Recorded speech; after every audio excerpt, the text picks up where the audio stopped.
Hello, welcome back. For those who do not know me, my name is Dr. Michael Nadorff. I'm the Director of Clinical Training at Mississippi State University in our Clinical Psychology program. So we are continuing our series on internship prep. And with that, I'm going to be going through the materials that I share with our students and kind of show you some samples of the materials that I used back in ancient times when I applied for internship, in case some of them may be helpful to you. So I hope you get some value out of it. Um, so as far as actually seeing these materials, for those of you who are not at MSU, um, I'm not sure what all I'm willing to share or not, but you're welcome to email me, and if I feel like I can share it, I will. For you, those of you at MSU, you already have these materials. Um, so some of the things that I have in this folder for you. Um, the first is the interns from a couple of years ago created a presentation. Many of you were probably there on applying for internship. So I included their slides in there so you have that. This is also something we really should update. So if any of you are interested, I'd love to go through and redo that. But it's a helpful reminder just to flip through there and see what things they took from the process, what were their lessons learned, those sorts of things. In my resources for all, I deleted quite a few of the things in here, but one that I left was so recently APPIC went to a new standardized reference form. So this is basically what we get asked about you as far as your letter writers. So I think it's helpful to know this so you know what sorts of materials might be helpful. So you know what we're being asked to write about. So, like for instance, this is why it's helpful, especially if it's been a couple of years, to remind us, what did we supervise you on? Was there a specific case that we should be mentioning? Um, what is it that you want to do when you grow up? Those sorts of things are really helpful just to give us a reminder on so that we can make letters that are tailored for that. Now, another thing that you may want to do is, even though we write pretty generic letters that fit a bunch of internships, and many of us will just write one letter for you, period. Maybe you have it where you're applying to a couple different sites. So maybe you're doing half your sites are hospitals and half are college counseling centers. You may want to ask your letter writers to write two letters, one for the hospitals and one for the college counseling centers, and then you can just link the right letter to the right application. So you do have some customizability there, even though in a way the generic letters, you're not going to have someone write a separate letter for each site. Ideally, that would not be nice to your letter writers. So I just wanted you to be aware of that. Now into my materials from ancient times. So because I'm a huge nerd, we already knew this. Um, Back in the day, I created my own PowerPoint of like lessons learned that I gave to my research lab. So you're welcome to check out my top 10 list of things that I learned going through the process. So really, this detailed info and rankings was the very first spreadsheet that I created going through this process. Um, this is kind of the master spreadsheet, as you'll see. Um, so these are all the sites that I was just kicking around at one point or another. And I did not apply to all these. I applied to 15 sites, I think. Maybe I did 16. Right around there, 15 or 16. But these are the ones I was looking in. So, you can see the sorts of things that I have in here, like which track would I be looking at? How many applications do they have? How many were interviewed? How many spots do they have? Again, this is much more about the apps to spots ratio. If I had this to do all over again, what I do is I create another column and I just have the apps to slots ratio, and that would be a much better way to judge how selective a site is. Orientation, given that I'm very much scientist practitioner or clinical science, that was my preference. So I was looking for sites that matched up with that. Though I did apply to a practitioner scholar, but it's important to just be aware of that. Again, it's all about match. So you want sites that match what it is you want to do going forward and your sort of personality, because you're more likely to end up being a match at that site. I have notes on the rotations because in each cover letter, as you'll see, you have to talk about the specific rotations that you want to do. So it's helpful when you're doing your review to go ahead and pull out information on, like specific supervisors, if you want to mention them by name, or specific rotations. So that way, when you're writing your cover letter, you can just refer back to this and you'll have all that information. So why look it up twice when you can just do it once? Stipends, which this really almost never entered into the process. Cost of living was actually much more important to me than the actual stipend. If some of them had high right, hours requirements, or if some of them had additional apps or supplements, I noted that. Again, you don't want to forget to include an assessment with a personality assessment for Denver VA, for instance. Due dates, always good. Start dates, we already talked about how this is meaningful, but again, if it's after a August 10th start date, you might be pushing into December graduation instead of August graduation. So just be aware of that. And then I had my pros and cons. There you go. For each of the sites, just to help me process it. As I said, for me, a lot of it was cost of living. Oh, geez, I'm a nerd. So what you can see here is I took each of the main internship sites. I took the stipend, but I factored in what I got from a cost of living calculator. You can see, for instance, the huge difference between Houston and Palo Alto in cost of living. And it really changes. Suddenly the $28,000 stipend in Palo Alto compared to 22 doesn't look so good when it really it's 17 versus 24 in real money. So something to consider, because some of these sites are really expensive places to live. And then the member numbers, which is helpful for ranking. You'll need that there. So this was my oh, I actually have this in ranked order too. So later on, what I did is when I was doing my rankings, yes, Baylor, where I actually went, was ranked number 4 for me.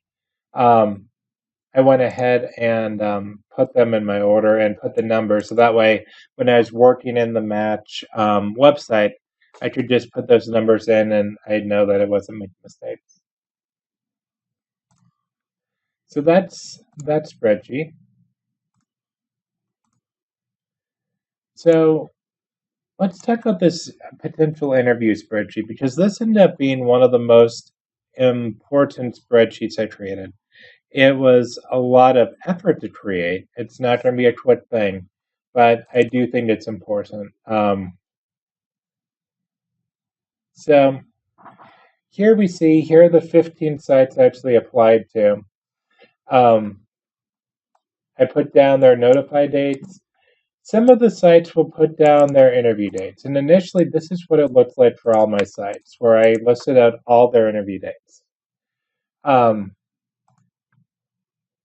Some of them will, some of them won't. What I would do if they don't is go to Student Doctor Network and try to figure out when they interviewed last year. So actually, take a step back. For those that you do not know, a Student Doctor Network pretty much every year has a big thread for the APPIC match. And as people get interviews, they'll usually post that. They'll post the dates that were offered. So try to figure that out and try to see what dates they did. Because if they did the for the 4 Fridays of January, for instance. Chances are they're probably going to do that again, and you'll know what your options are based upon that. So once I had all the potential dates figured out, over here it's hard to really kind of picture this because it ended up, it's changed. These are actually, the dates that I went on things. So this, I never went to Ann Arbor, but anyway, um, what I did is for all the dates, I listed out all the interviews that overlap. And what I saw is for some dates, there are like five potential sites that had that interview date. For some, there's just one. So why is this important?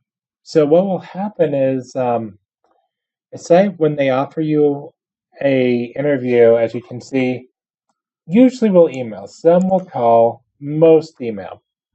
And they'll email you the dates. But the dates are first come, first serve. And they go fast, especially December dates. And you want as many December dates as you can for reasons we'll talk about briefly in a couple minutes.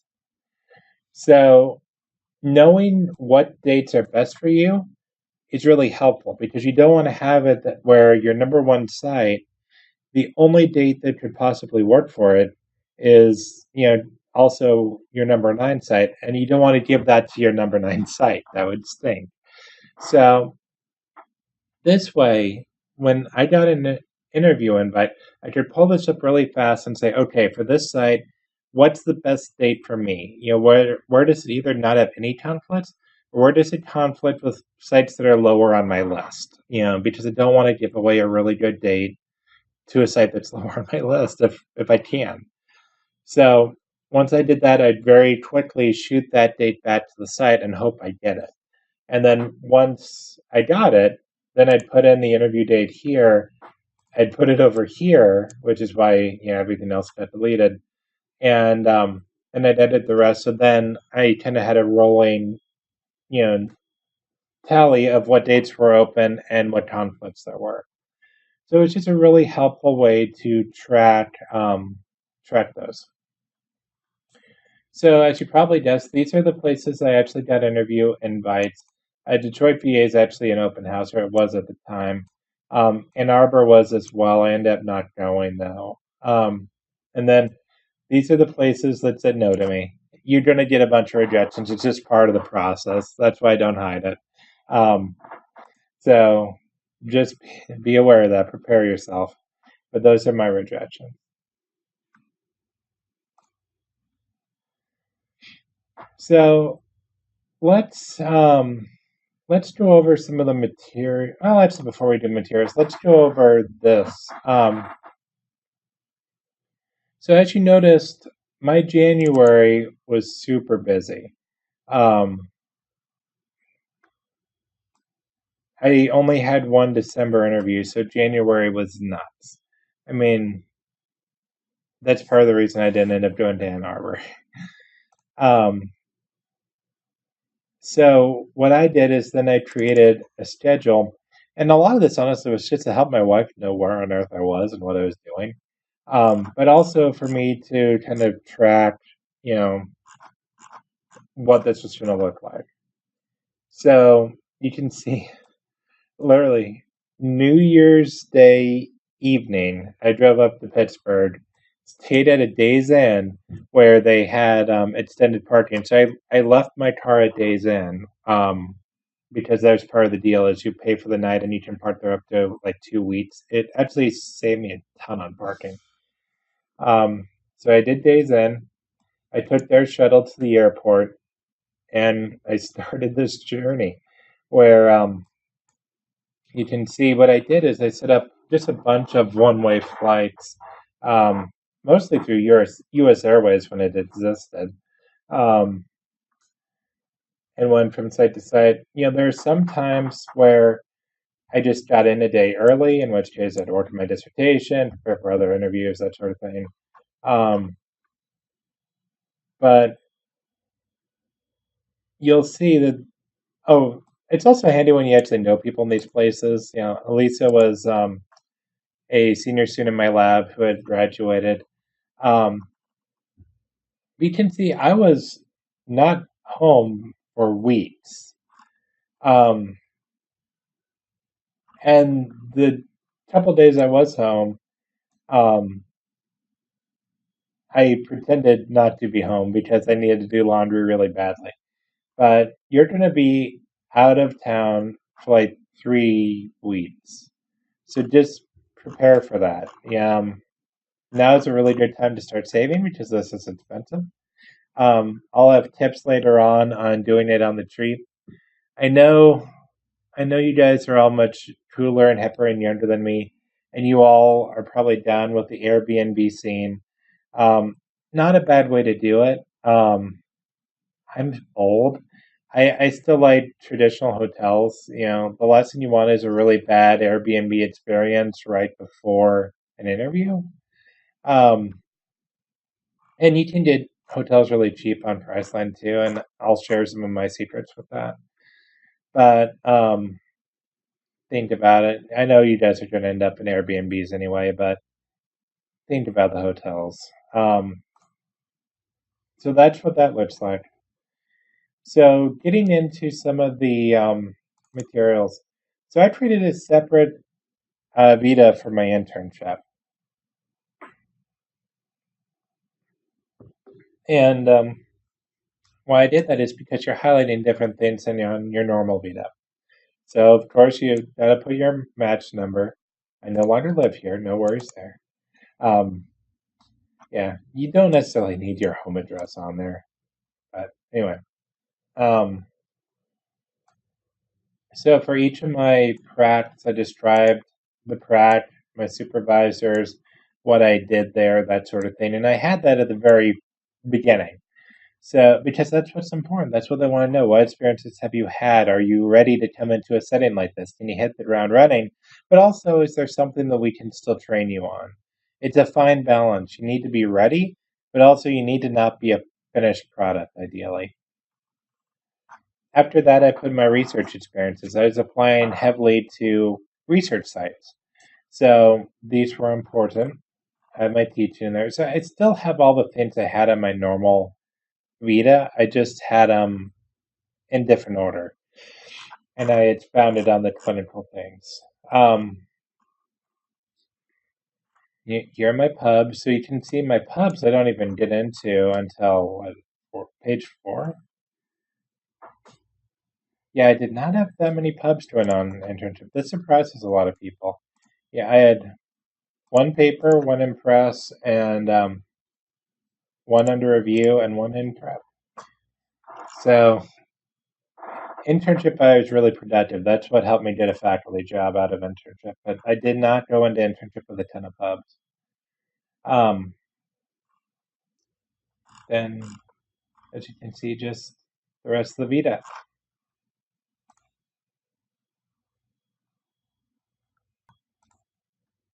Okay, so let's also take a peek at my old APPI. So this is also in the folder right here.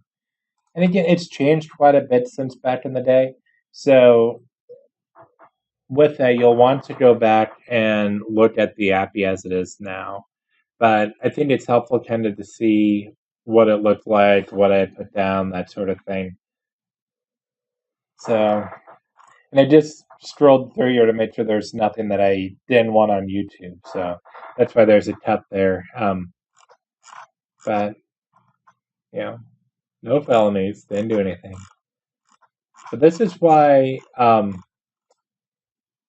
if there's something in your past that that's gonna, if you're gonna have to click yes on anything, um, you really need to tell your DCT ASAP because we need to address it in the DCT letter. It's not a death knell. We've worked through that before, um, but you need to let the DCT know ASAP.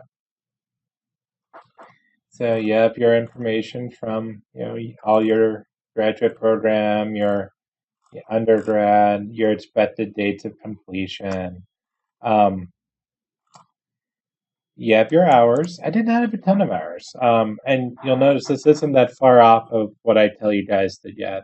Um, No, I had a couple pups, not a ton. Yeah, I did have a couple pups, but it's not like I had thousands of hours. And as you said, I got a good number of interviews.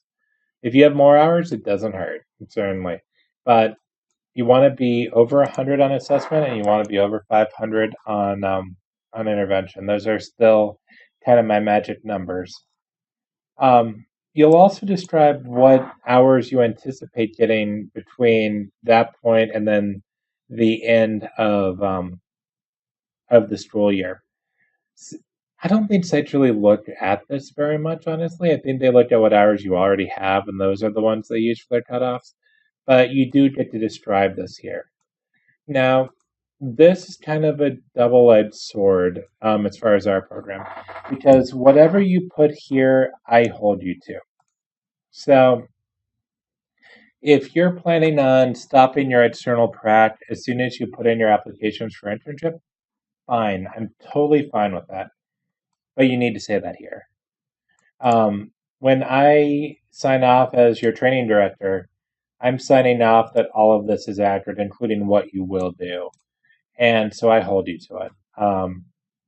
So just be aware that whatever you put here is what you will be held to.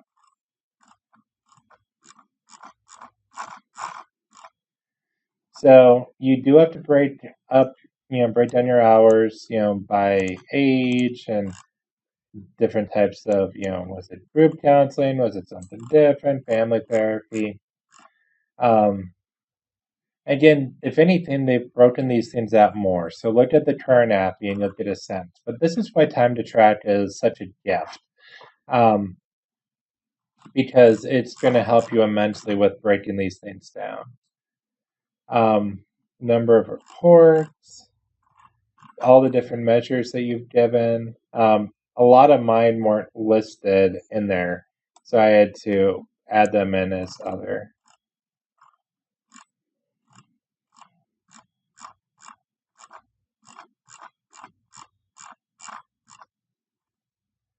Who your supervisors were. I was almost all psychologists, but I was fortunate with that. But there were a little bit other allied health professionals. You're going to have more of this just because we're in a rural place. You have more supervisors who are not psychologists. That's okay. Again, we've matched people with that before. That's not a bad thing. We meet the APA rules. We're all good. Then your support hours. What sorts of things went into your support hours? Where your hours came from, as far as like, were they from a department clinic or an inpatient side, or you're giving them a sense of, okay, yeah, 500 hours, but what does that mean? Where were these hours really created?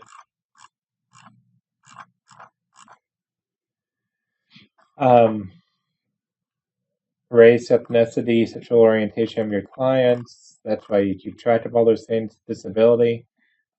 I worked in a nursing home. I had tons of this. Others may not have this. So just be aware of it. That's my APPI. Cover letters. Let's look at Baylor since it's where I matched. So for each site, you'll have it where you'll write a cover letter that's specific to that site. So a fair amount of this is going to be boiler that you write for everything. But a lot of it is customized. So here you'll be able to see, you specifically mention which track you're applying to. Things like this, boiler. All of this, boiler. And then being more specific into, since it's a geropsychology focus, I do this here. If it wasn't, I wouldn't have this. So it's, you can kind of pick out what was boilerplate and what was specific. But what you'll notice is there's a good amount of specific things that I mention about the site. So I show that I know about the site. I know about the experiences that are available there. You want to build that in. You have to show match. It's all about match. So cover letters are super important, and these take a long time to do. You know, again, what I'd probably do is I'd probably write the one for your top site, and once you have that one done, then use it to kind of model the rest of them after. Your essays, you have my essays here, so you can look at those. And I'll be doing videos separately for each of those essays, so I'll save some of my advice for that. Um, but you can check out my essays. This is totally an optional thing. So after each interview, I wrote a review of the interview, talking about what went well, what didn't, what were hard questions I got. Um, I was destined to be a DCT, by the way, as you can tell. Like, who does this? But I did. So I actually wrote these for my advisor and also for the junior people in my lab, and I sent them to them so they'd have a sense of like if this person was a challenging interview, or you know this was on the website said this was available, but it's really not, that sort of thing.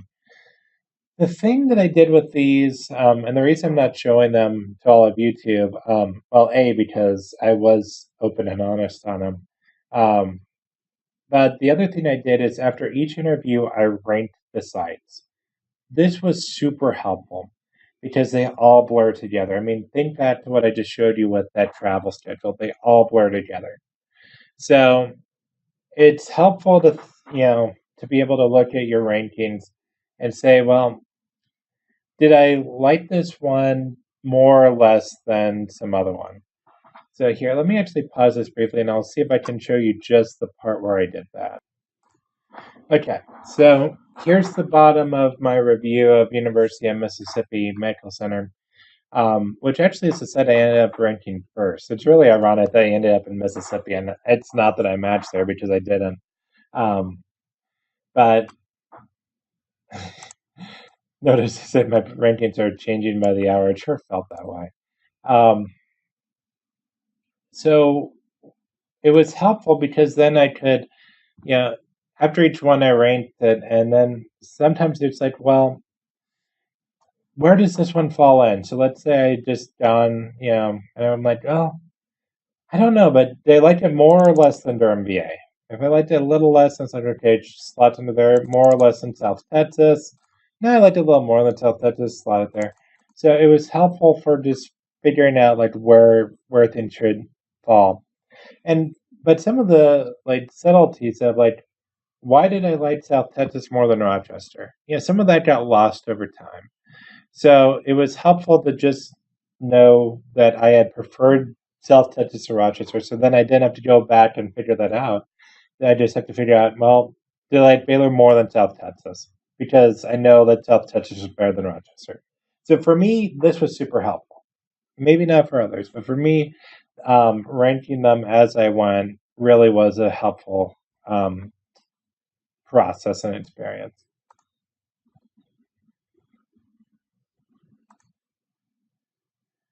Redacted psychotherapy reports. I won't show these on YouTube for obvious reasons, but even though they're completely de-identified, so I could. But you'll want to have samples of your work from cases that really stand out, that show your ability to think clinically or to create a case conceptualization and treatment plan in a very difficult case, or that sort of thing. So start thinking about what cases would really be good for those.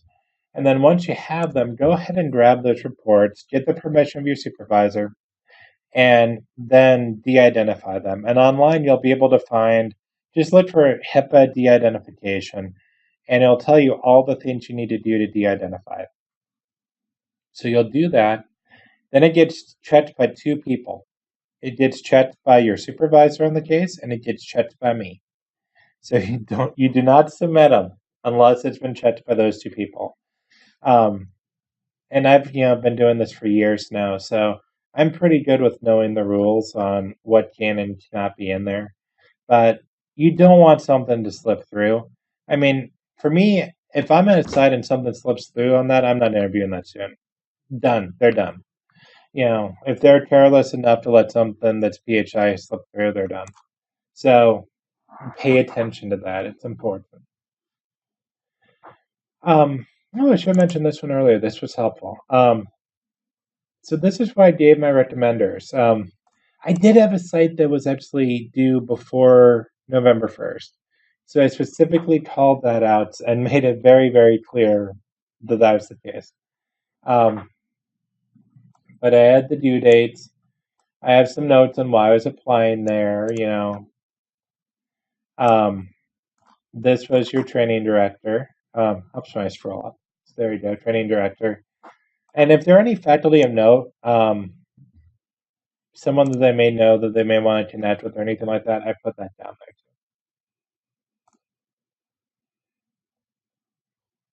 I think that's most of it. So just thinking through, we covered this. Yeah, so those are the materials that I have for you. I hope those are helpful. If you're not in our program, again, you can ask me for a copy of them, and if there's something I can share, I will. Like I won't do the redacted reports, but even though again they are de-identified ones, um, but I can share other things with you. The main thing is I just want you to have a sense of what these materials look like, what you're going to be asked to have, so you can start working on them and making sure that you have everything in line that you need. So I think that's about it. If you have any questions, feel free to shoot me an email. And good luck with getting your application together.